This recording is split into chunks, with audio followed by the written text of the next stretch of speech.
Our God is a God of new beginnings, a God of fresh starts. And I love that because we all need a new beginning from time to time. We all need a fresh start from time to time. And it's a source of great hope for us as we explore the lives of these different saints and the lessons of these different saints. One of the things we're going to discover is that God gave them all a new beginning. God gave them all a fresh start. In fact, in many cases, God gave them many of those things. And we begin today with Augustine, who was a great sinner. I mean, Augustine was a massive sinner. We talk about him today as a great saint, right? Oscar Wilde said, every saint has a past and every sinner has a future. And Augustine had a massive future. He was a great saint, but he was also a great sinner. And it's important for us to recognize that because there's hope in that. I look at Augustine, I think, wow, if God can do that with him, he can do something with me.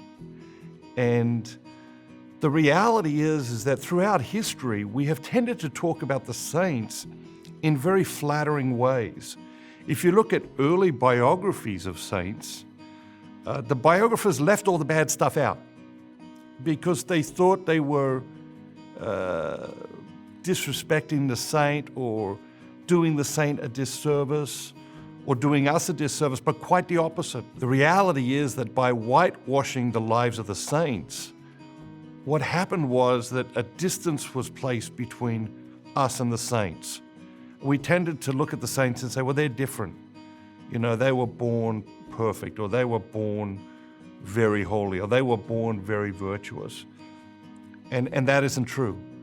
They struggled with the things you and I struggled. They had to work for virtue the way you and I have to work for virtue.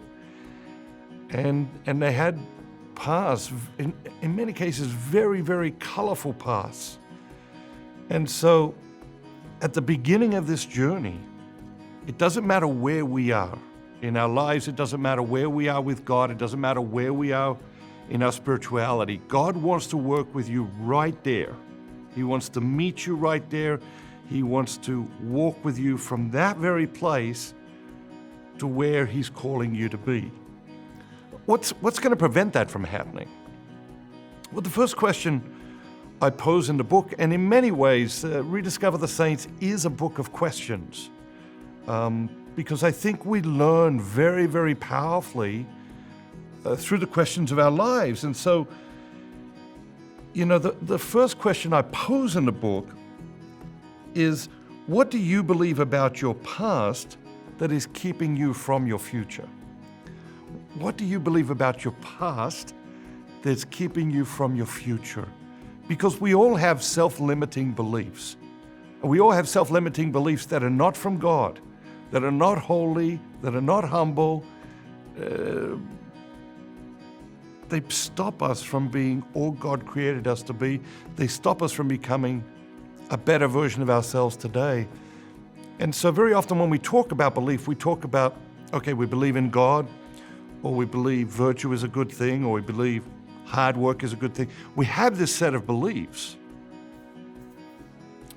But we also have a negative set of beliefs, a set of self-limiting beliefs that stop us from accepting God's invitation to a fresh start, to a new beginning, that stop us from becoming all God created us to be.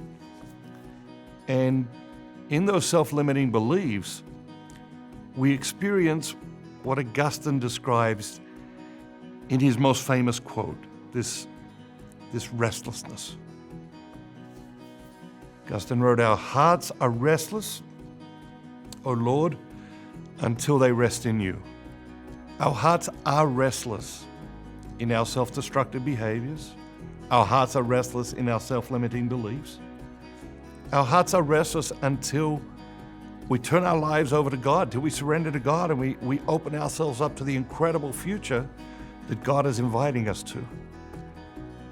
And so as we begin this journey together, I encourage you to find a quiet place today for a few moments and just rest with God.